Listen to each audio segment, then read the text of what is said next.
Penampakan Luhansk usai dibombardir Rusia diperlihatkan dari udara. Rekaman video yang diunggah berbagai media sosial tersebut terlihat jelas kondisi Luhansk seperti dalam film horor. Ratusan bangunan hangus terbakar dan tak ada aktivitas warga sipil yang terlihat. Hanya kondisi kota yang mencekam dan penuh teror. Terbaru, pasukan Rusia menewaskan 12 orang dan melukai lebih dari 40 orang lainnya dalam serangan di Severodonetsk, wilayah Luhansk, Ukraina pada 19 Mei 2022.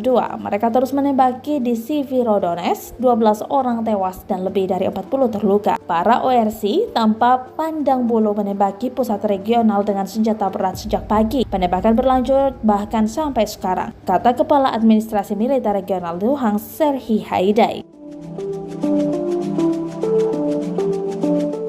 Dia mencatat bahwa di Severodonetsk, sebagian besar peluru menghantam bangunan tempat tinggal. Jumlah mereka yang tewas dan terluka masih diklarifikasi karena tidak mungkin untuk memeriksa daerah yang terbakar, kata Haidai, seperti dilansir dari Ukrinform, agensi berita nasional Ukraina.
Terima kasih sudah nonton.